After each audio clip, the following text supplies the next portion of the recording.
Oh.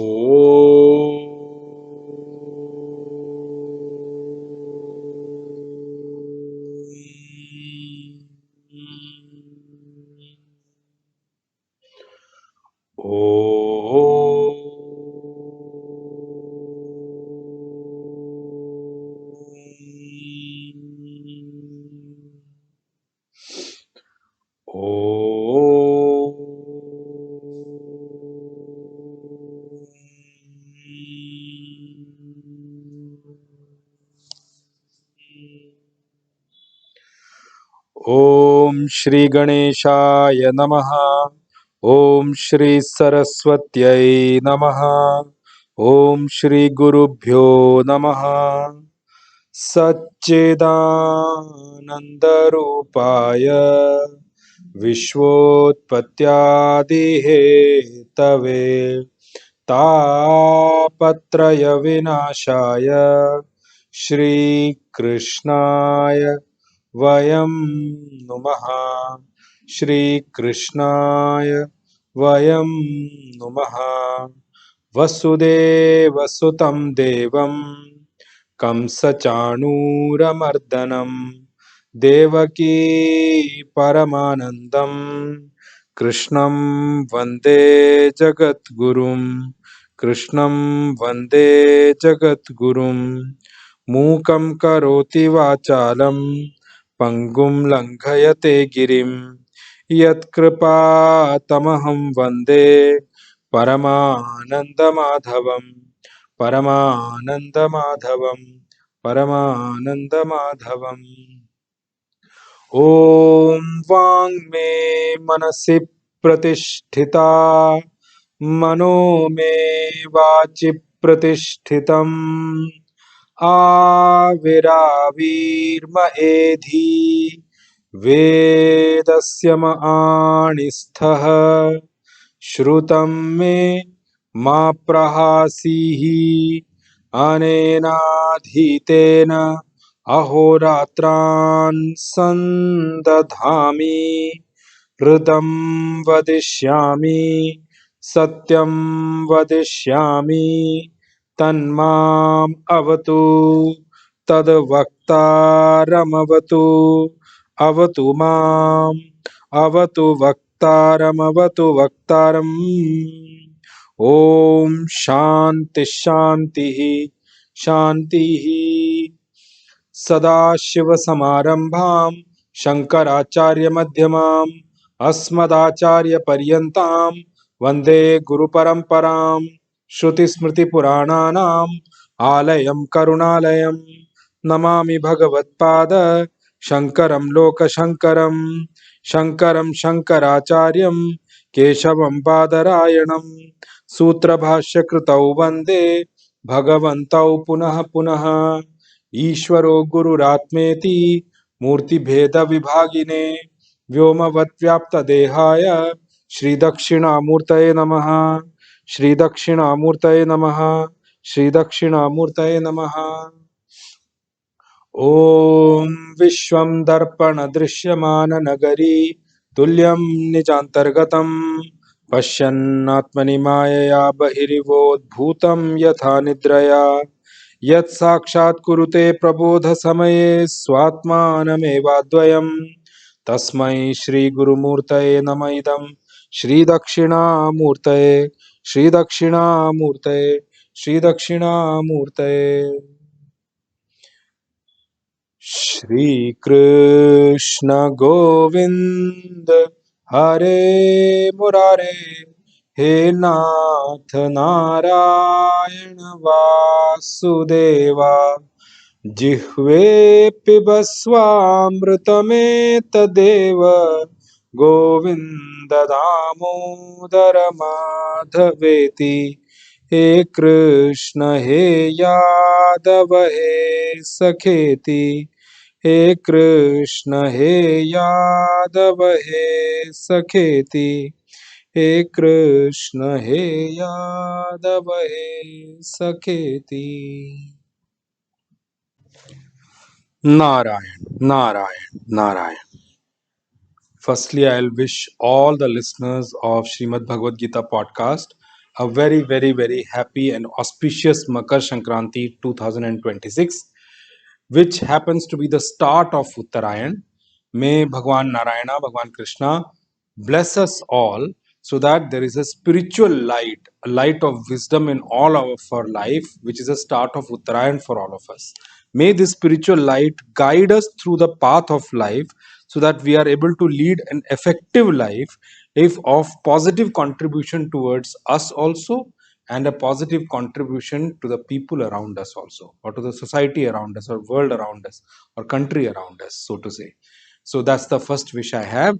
Also wish all the listeners a very, very happy and auspicious Shat Tila Ekadashi.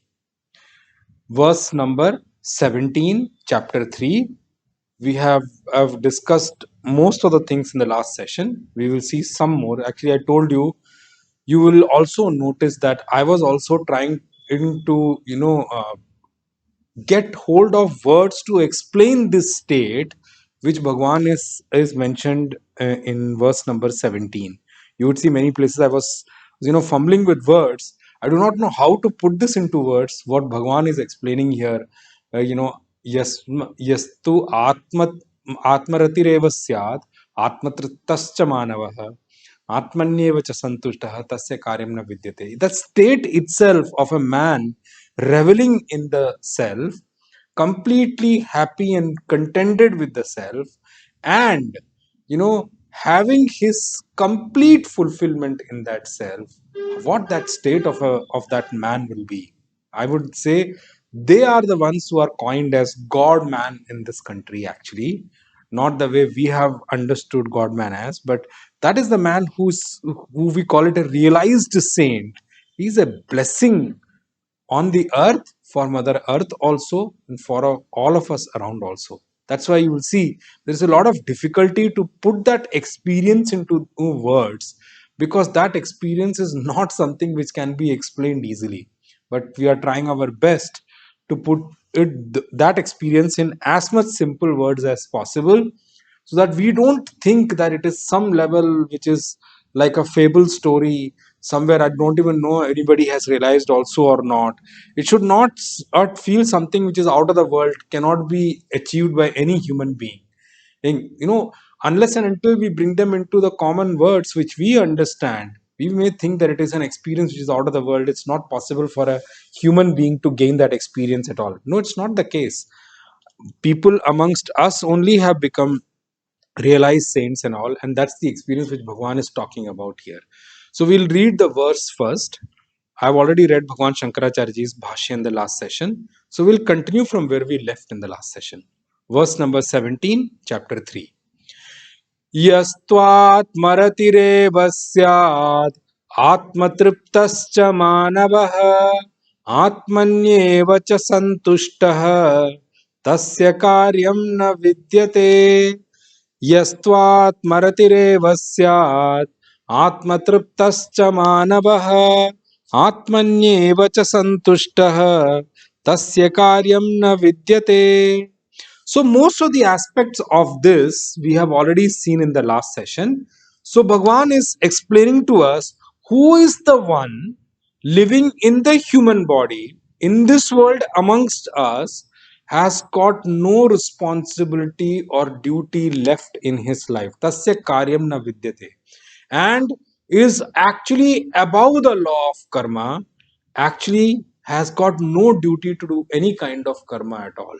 It's only just passing time, because whatever karmas are supposed to make us reach, whatever or the highest achievement is available in this creation for us to reach, this person has already reached that step. Since he has already reached that step, there is no action left for this person to do. Why? Because he has nothing to achieve more. Even if he does action also, he's not going to add anything. Even if he does not do action also, there is nothing he's going to lose. That's why Bhagavan said tasya karyam na vidyate. So we said, in the whole gamut of whatever we gain in our life, if in terms of so-called achievement, what we call today, they are supposed to be seen at three levels. First is things makes us happy. Santushta, samyak tushta means they make us fulfilled. If I have something of liking, I have deep liking towards something, the moment I gain that thing, I of course have this feeling of fulfillment. Yeah, I gained it. Now I got what I wanted. That's the different subject, that how long that fulfillment remains. Why? Because I have not reached the ultimate yet. So that feeling of fulfillment will be there with me for only a certain period of time. And then I said, once we gain the fulfillment, the next thing we should gain is we should start reveling in that thing, right? Means what? We should not need anything more to revel upon. Why we run up, objects after objects, one after another? Why? Because we may have got temporary fulfillment with the objects or whatever we have gained, but we have not reached a state where we can revel in it. Not everything in this world is worthy of reveling, by the way. So that's one thing we need to remember. And once those two things have happened, and the next thing we should gain is that we should reach a level of complete contentment in life. Means what? I am contented, I need nothing more at all. That level also, with the current level of achievements and objects, it doesn't come to us, but Bhagwan said it can come only with one thing if we achieve in life, and that is realization. If as Bhagwan has mentioned in the second chapter also, atmanyeva cha santushta, only when one reaches a stage. Today our, even when we gain spiritual knowledge, right, our state is such that we want spirituality also, and we want materialistic world also. Means what? We have not reached contentment yet. At that level of, we have not start reveling in the self, we have not start reveling in the spiritual knowledge, we have not reached after only we, the sequence of achievement is what? First we gain fulfillment. That fulfillment should take us to the aspect of reveling in what we have, what has given us fulfillment, and from there we should reach a level of contentment. Once these three things are achieved in one achievement, or in one object, that is when we will stop chasing things. That is when we'll reach a stage where tasya karyam na vidyate, we'll have no longer any more work to do. Why? We do work to achieve something, no? There is nothing more to achieve. We have already achieved whatever was supposed to be achieved as the highest level of achievement. Reaching there is no need for anything. I told you in the last session, I'm going to bring out one verse from the Upanishad itself. It's explains the state of a person who has gained realization. So Brahmananda Anubhava, that comes out as the Upanishad has tried to put it in words. The state of a man of realization, the ecstatic feeling of a man of realization, how he puts that into words when he reaches that level. So you will hear that as I move along, I'll say. So here, the thing we need to understand is, for a person who has got complete firm abidance in the self, that person will always have the inner feeling of fulfillment. The word santushti actually comes from the word samyak tushti. Samyak tushti means I am completely fulfilled. My level of fulfillment is so high that I don't need to search for any longer fulfillment in anything else. So the person who's got firm abidance in the self will definitely have the inner feeling of fulfillment, complete fulfillment. And then we slowly, gradually will lead that person into reveling in that self. And means what? But it will become an abode of revel for me. Means what? It will become a place where I will start reveling in. And if there is anything in this whole cosmos wherein we as human beings, or we as any beings, can ever revel in, remember, the only such thing where we can do that is the supreme consciousness, or the self alone, Atman alone. Now this revel is actually a special kind of experiential thought, I will say. It's a special kind of a vritti. Vritti means thought. Special kind of a experiential thought which comes there, reveling. And actually, when we revel, we are actually at the level of playing with it. And this level of reveling is actually an action, right? And there is a vibration in that reveling. We are experiencing reveling. Why do you revel in? Revel in to for experience. And there is nothing called a boredom there. It's not that I revel for a few minutes and they say, oh, now what, let me go into the next one. That cannot be called as reveling. What do you mean by revel? That you do not feel like coming out of that thing at all. Forget about boredom, forget about getting bored there. You do not even want to come out from that level at all. That is the level of reveling which Bhagavan is talking about here. There is a motionless motion at that level. And remember, because it's a motion, there is a motionless motion there. That is why the love for the self or reveling in the self is always a new experience.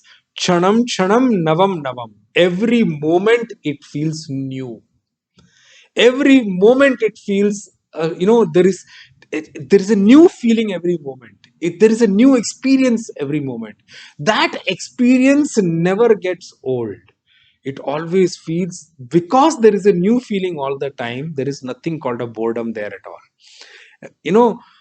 Uh, there will never be a time when you will feel that experience has become old. No, that feeling will never come in the when we revel in the self. Why? Because it's a thing where millions of us can revel at the same time at multiple levels, so to say. And those who revel at the highest level, they there is no dearth of that at reveling. It's not that if one person revels, the thing with object is, if one person gains, another may not be able to gain, unless and until there is something of a same model many can own. But there also there is a limitation. There will be production issues, there will be supply issues, there will be this, that, and all those kind of things. There are many things which are there in the object world, so to say. This experience of reveling in the self never becomes old. We will never feel that it is something where we get bored upon. And why? Because that is the level of this subject which I'm talking about, which is called supreme consciousness or the supreme self. Remember, the experience of the self is a bliss giving state which continuously gives bliss to us. And right now our state is, we are running for small levels of happiness. Forget about bliss. We hardly even touch the state of bliss. We are running after small levels of happiness. And what happens, because the level of the happiness is very small, sooner or later that happiness either completely gets destroyed or diminishes, or the same thing which was giving happiness converts into the thing giving us sorrow. I can give you umpteen examples in the world, and you can take it back to yourself and think about yourself. Just see, right now the things which are giving us sorrow will definitely be those things which are giving us happiness at some point in time. Now, at multitude levels you can think about that particular example. So here the thing is because at this, the experience of the self is a bliss giving experience all the time. That is the only reason why one can revel in that. Now it is called Atma Krida, Atma Raman. Atma Krida means playing with the self. This man doesn't need anything from this objectified world at all. Anything from this world at all, so to say. It needs nothing from this creation. Why? Because he has already reached the Creator. Once you have reached the Creator, why will you ever revel in anything which is created? So, reaching the level of creator. Just think, if created can give us happiness, just think how much happiness, how much contentment, how much bliss will be available at the level of creator. So this person has moved over all that is created in this world and reached the level of the creator himself. That is why it's called Atma Krida. He starts playing with the self. He starts engaging with the self. He starts acting with the self. He starts, and all that is called Atma Ramanam. That is what reveling in the self is all about. And this word, Atma Krida, Atma Raman, is only applicable, or can only be spoken about for Brahma Vidham Varishtha. Brahma Vidham means amongst the knower of the Brahman, amongst the knower of the self, amongst the knowers of the supreme consciousness, only those who are matured in that experience, Varishtha, who are matured enough, who've reached the top level of that, means the best among them. Varishtha means the best among them, who's at the top of pinnacle of that level. They are the one for whom only this word Atma Kridan, Atma Raman is applicable. Now, in this play with the self, this experience never becomes dry or old. It never, reaches a level of boredom at all. Remember, at the level of reveling in the self, it always continuously gives us the feeling and experience of being new all the time. Why new all the time? Because remember, creator is the only one who is there. All this created is nothing but an illusion. And remember, all that is illusion does not exist at all. Now, I told you, now I'm trying to give you the words. In the last session, I was fumbling with the words because I do not know how to put these into words. Now, by God's grace, by Bhagwan Krishna's grace, I'm trying to catch up with certain words to explain you what this feeling means all about. So, yes, even those who are experiencer of the self, or the self-realized saints also, they only can try to point you to that direction, but they can never explain you the experience. They can never put the experience in words at all. This experience cannot be explained in words. That is one thing we all need to remember. This is an experience which cannot be explained in words at all. You have to experience it yourself to know. When I was studying Vedant, at that time my Acharya used to say, and my Guruji also used to say this thing, that whenever two realized saints meet, it is a wonder to actually know what do they converse amongst themselves, what do they talk between themselves. And Puja Gurudev used to say, whenever Param Guru Swami Tapovanji Maharaj used to meet Swami Shivananji, they were very good friends. They used to walk at the banks of Ganges for hours, discussing different levels of scriptures and all, different things explained in the scriptures. Because they have nothing more to talk about. When they meet, they talk about Brahman, they share experiences of each other, they cross reference scriptures to explain what they are feeling, and they come to explain that point that you see what scriptures said when we were studying, we may not have been able to understand what this experience is all about, but now I feel it is far higher than what has been taught to us. So that is how realized saints, when they meet Brahma Vidam Varishta, how they lead a life at that time. And their experience is always the experience being continually new. It never gets old at all. Even a person who has spent a lot of time researching about the self, studying about the self, who's a seeker but has spent ample amount of time as a seeker, continually trying to experience about the self. Remember, they also, we call in Hindi, the word is proud sadhak. Proud sadhak means those people who are quite experienced as a seeker. Quite experienced means they spend long amount of time and working as a seeker, spending the life of a seeker.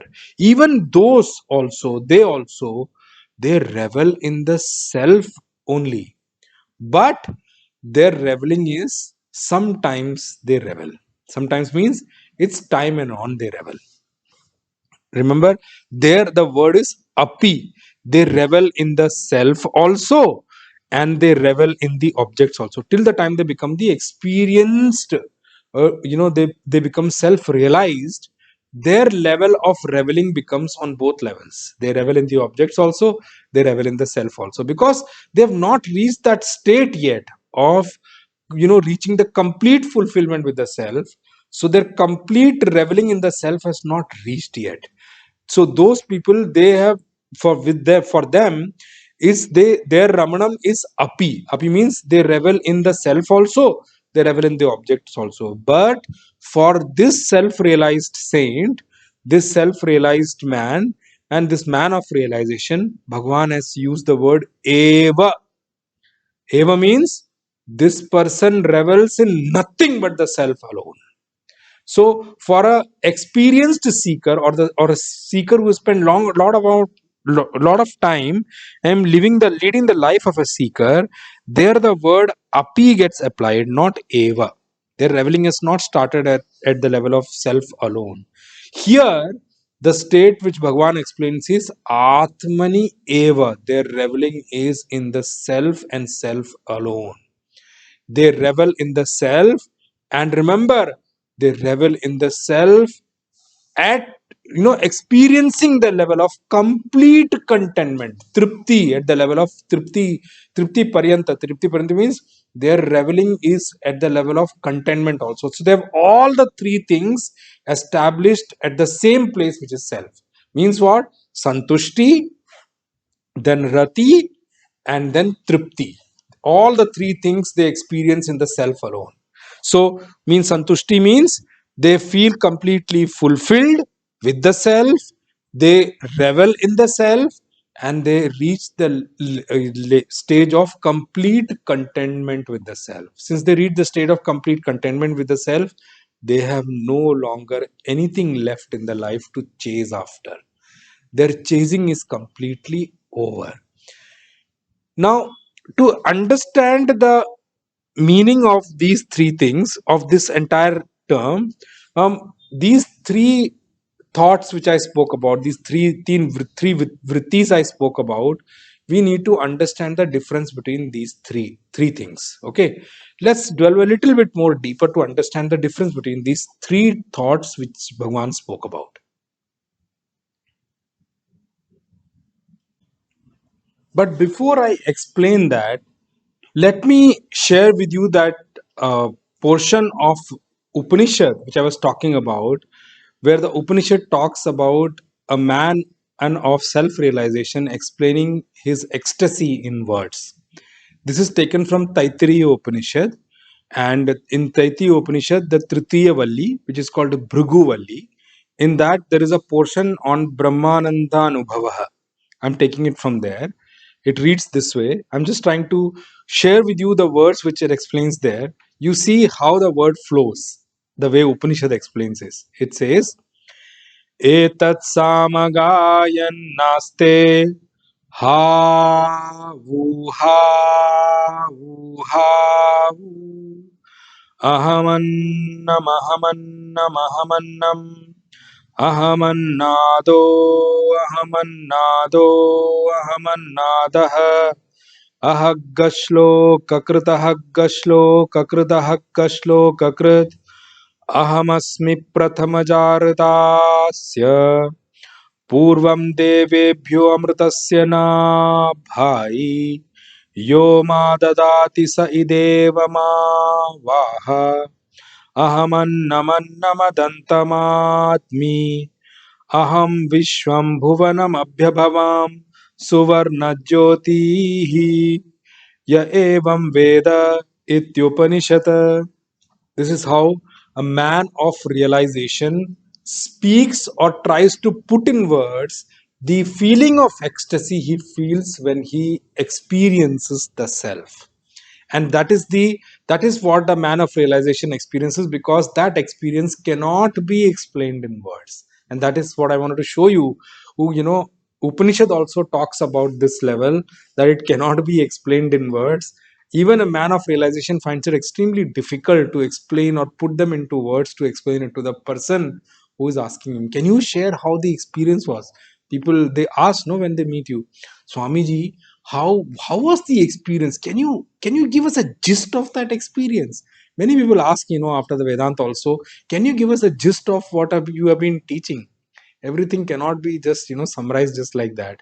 So I wanted to just share with you that thing before I move on to the further part of this particular verse.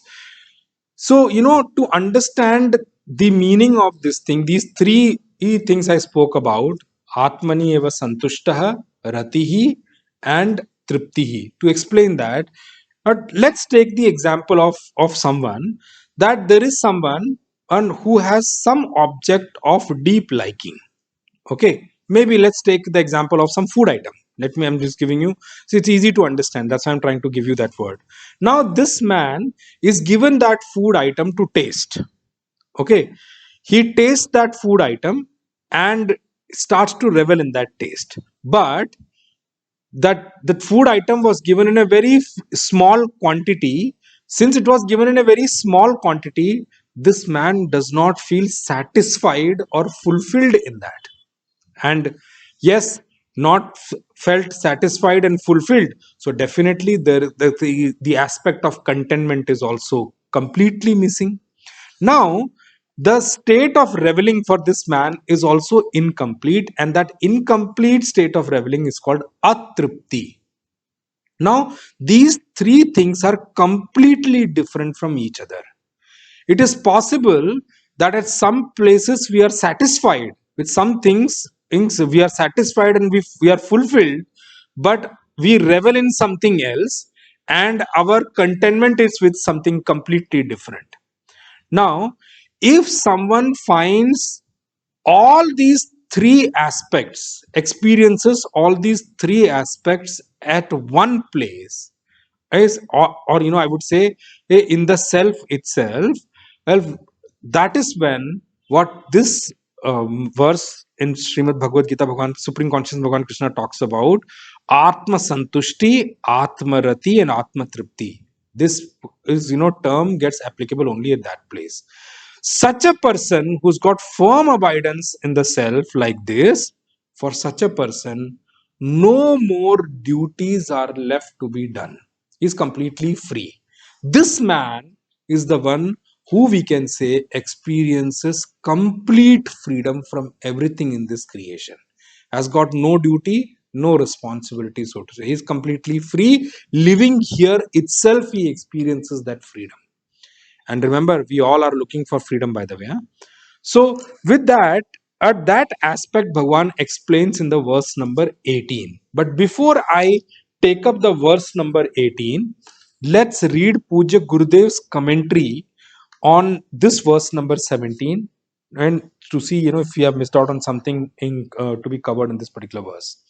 Puja Gurudev says, the wheel of action explained above is generally applicable to the majority of seekers, and actions in the world undertaken in a spirit of yajna integrate their personality and make them more and more prepared for the highest vocation in life, meditation. Through selfless work, an individual gains an increasing amount of inner poise, and when such a single pointed mind is brought to function at the meditation seat, the meditator gains the experience of transcending his limited ego. To such a perfected one, work is not a training to purify himself, but it is a fulfillment of his own God realization. It is a fact that we are egged on to activities seeking and demanding a better satisfaction and a complete contentment. Satisfaction and contentment are the two wheels of the life chariot. In order to gain a better satisfaction and to reach nearer the point of contentment, we are goaded to act in the outer world, to earn and to save, to hoard and to spend. But the man of perfection who on transcending his limited identification with his matter envelopments, when he gets himself ushered into the all perfect realm of the spirit, he comes to feel so satisfied with the state of selfhood which he thereby attains, that he experiences a complete sense of contentment in the very divine nature, and that provides eternal satisfaction for him. Remember, eternal satisfaction. Where satisfaction and contentment have arrived, there in that bosom, desires cannot arise at all. And where the desires are not, there cannot be any action. Thus, the effects, karya, are not possible in him. The effects of the spiritual ignorance, desires, thoughts, and actions. Naturally, in such an individual, there cannot be any obligatory duty. All work has been at once fulfilled in him. Thereafter, he is free to act or not to act, to serve or not to serve, and lives as a God man upon earth. That is what Puja Gurudev has to say in explanation of this particular verse.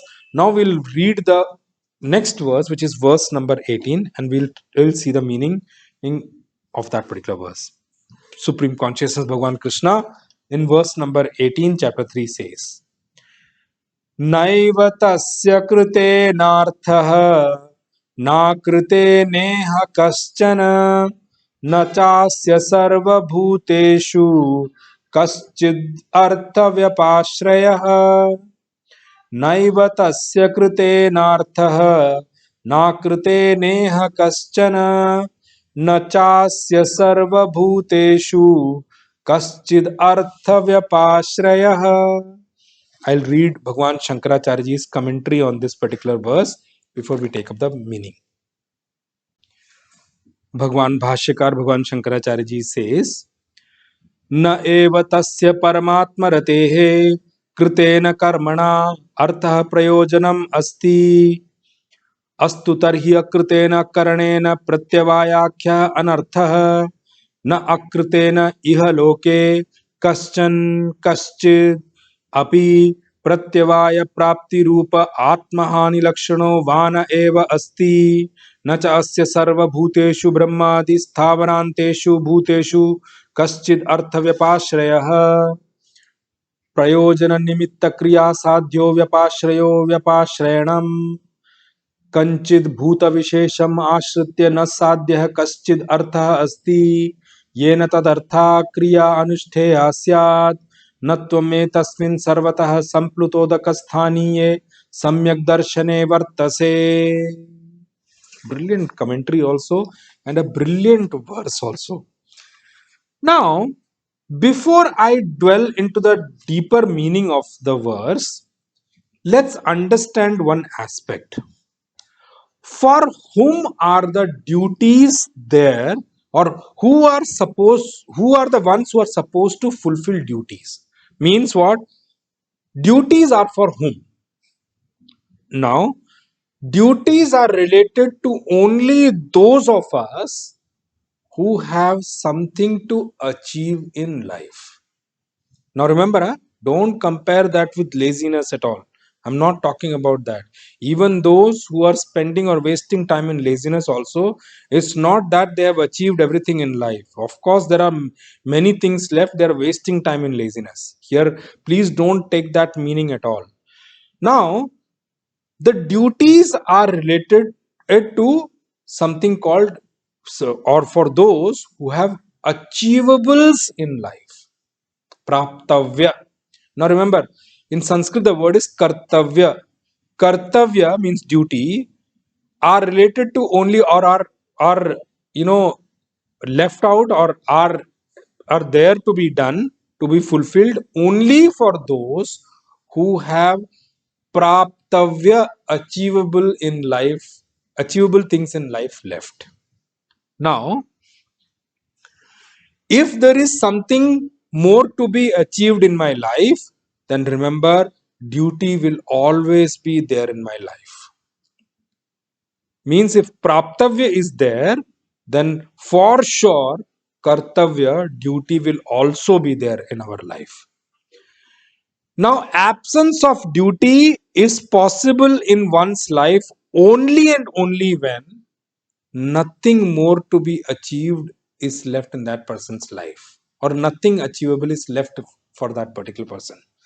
When the praptavya is completely, gone, or there is nothing more to be achieved in one's life, at that time, remember, duties also leave such a person. Now, can you and me make an effort to remove all that is achievable? Try. It's not possible. As long as I'm in this life, as long as I have something called this antakarana in me, as long as I've, according to Puja Gurudev's chart, Vasana and M and I, I'm not talking about B here, as long as I have that, of course I will have some body also till the time all these things are there. Remember, there will always be some things left out to be achieved in my life. Achieve will always keep moving along with me. Right from the childhood it starts. When we get into the school, we have to score well, we have to stand out in the competition. When we grow up, we have to gain more education so that we can stand on our feet and become independent, and we are able to sustain ourselves and our life. And when we grow more, we want to earn more so that we are able to create, or buy or have things which we consider as luxury, and we consider as things that will make my life comfortable. And the list goes on and on. Even investment, so to say, how much investment one needs, there is no limit to that also. It will continuously keep moving along with me.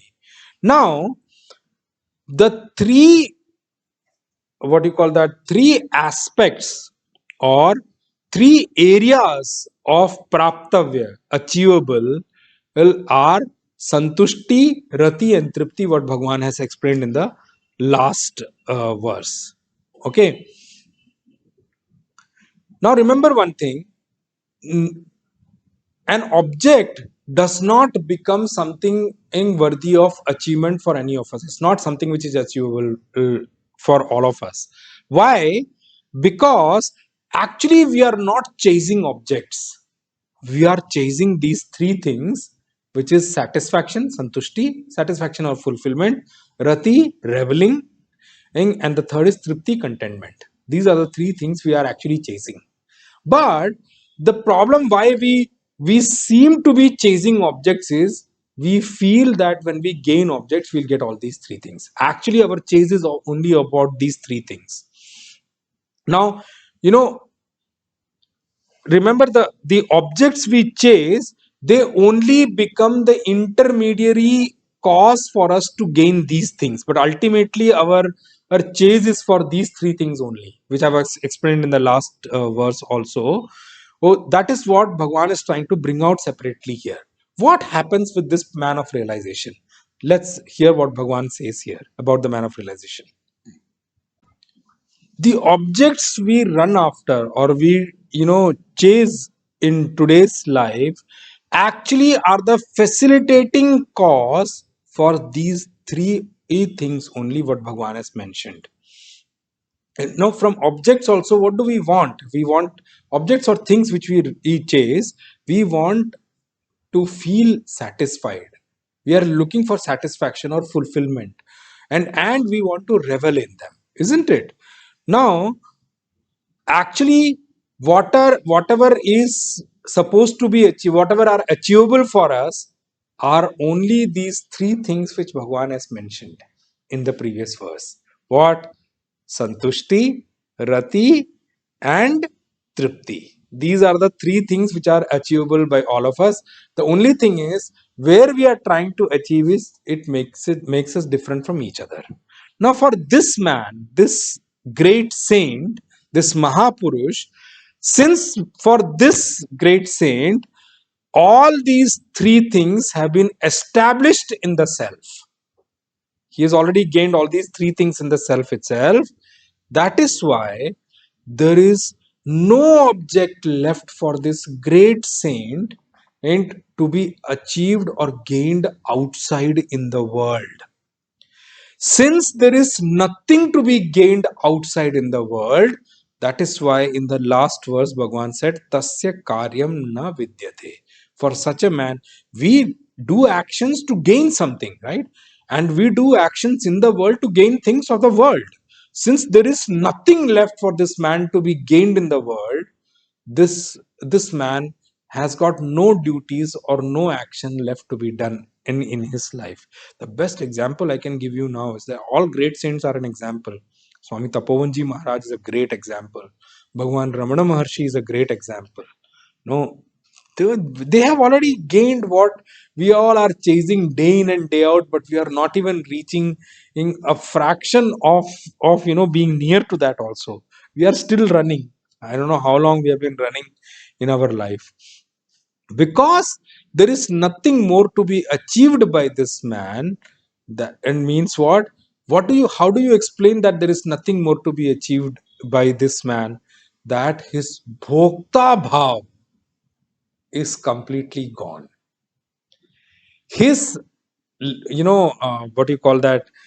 His feeling, his expression of enjoyership is completely gone. Bhokta bhav means what? The feeling of enjoyership. And duties have got direct relation to our experience of enjoyership which we want to gain. I told you, if you have the feeling of you know enjoyership left in you, that you need to enjoy something, or enjoyership is still left in your bosom to be fulfilled, to be reached, then remember, you will have continuous list of actions to be done. Now, there are many examples I can give. I'm just thinking, in the interest of time, how many examples should I actually pick up to explain you? Let me see whatever I can explain you from there. Now, remember, duties have got direct relationship with karta bhav. Karta bhav means the feeling of doership. So I told you in the earlier podcast episodes, there are two things which constantly moves along with us: doership, enjoyership. Doership, enjoyership. Doership in Sanskrit is called karta bhav. Enjoyership in Sanskrit is called bhokta bhav. As long as we have enjoyership left, remember, doership will always constantly go with us. We will continuously become a doer. Why? Because enjoyership in us is left. The day enjoyership is completely gone from us, we no longer want to enjoy anything, or because we have already reached the highest level. At that time only enjoyership can go. Only when we reach the highest, then only the enjoyership can go. Till then, enjoyership will always constantly go with us. I gave you one example of a seeker also. Even a seeker who has been leading the life of a seeker for a long period of time, and right now there I use the word api goes. Api means he revels in the self also for some period in time. When he comes out of meditation, he revels in the objects also. But eva word doesn't go with that the long time seeker, so to say. The eva word will not go with that. Why? Because he's not reached that stage yet. So as long as enjoyership is left in me, doership will constantly be with me. Karyam, why? Since there is doership, I have to do things. That is what action is all about. So doership, the duty has got direct relationship with the doership, and and the best part is the duty has got a direct relationship with the doership, and achievable has got direct relationship with the enjoyership. So let's split these two experiences is like this. Okay, so doership will have always be associated. Doership will always be as long as doership is there, duty will always be there, because they are directly linked to each other. And in the same way, as long as enjoyership is left in me, there will always be things achievable by me in my life. So they all both go together. Now, this pure consciousness, the supreme consciousness, the pure consciousness, in that pure consciousness, enjoyership is not there. And since enjoyership is not there, because of the absence of enjoyership, Remember, that is why there is this experience or the thought of contentment there. What keeps us away from remaining contented? Because we have not reached the level of enjoyership.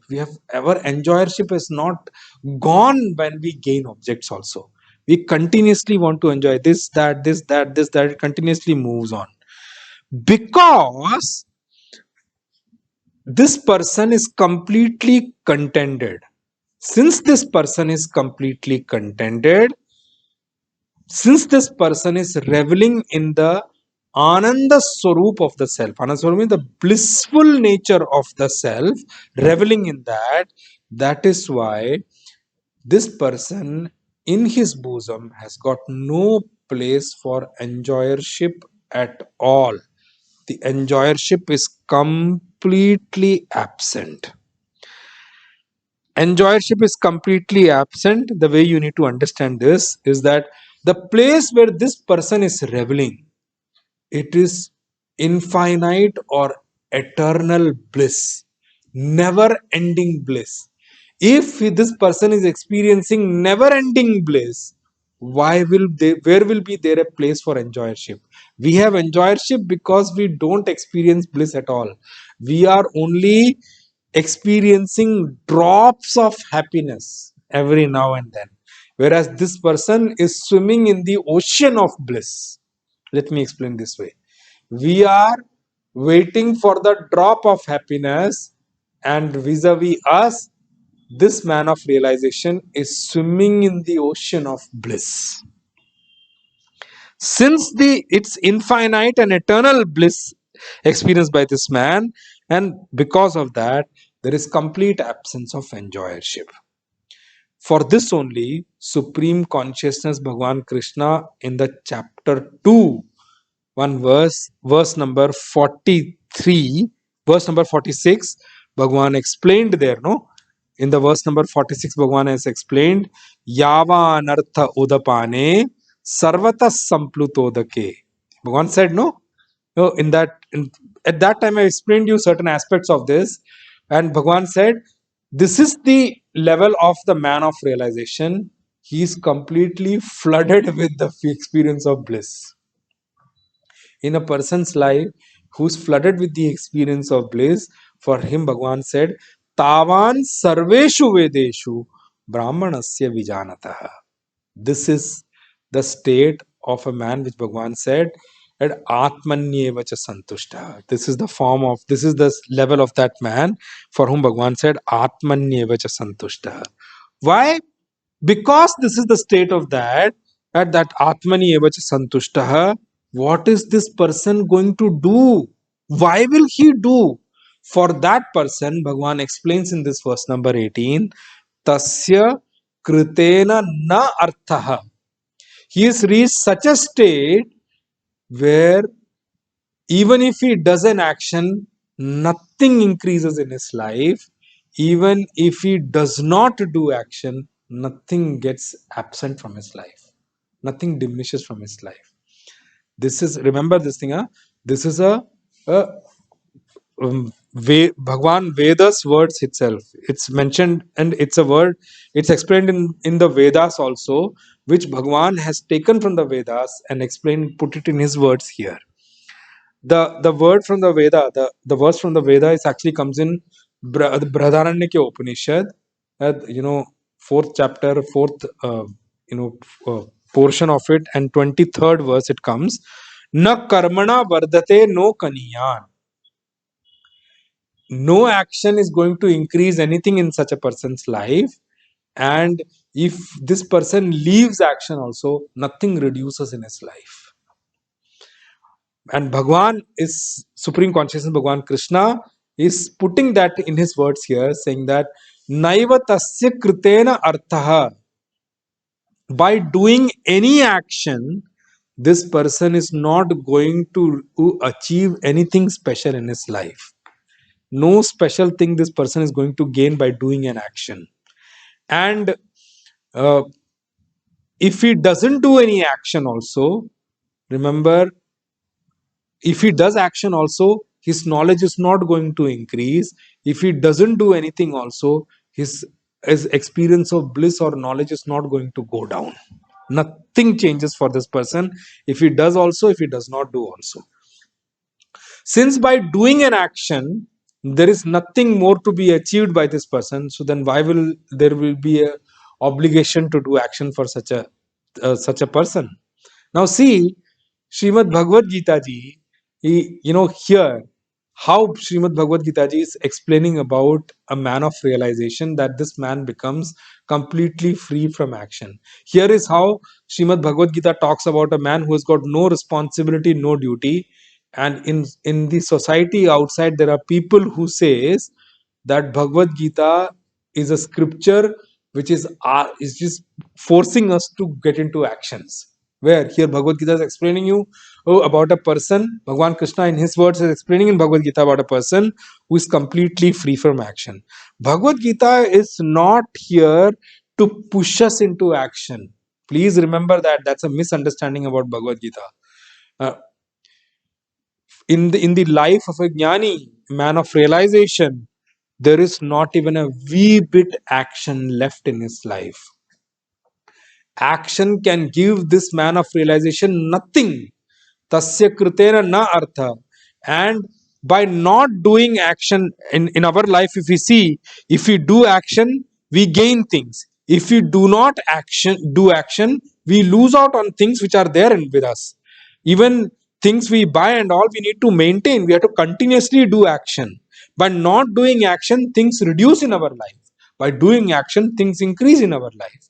If because it's that way, that is why we are constantly pushed into action. Bhagavan says, na akritena iha kaschana.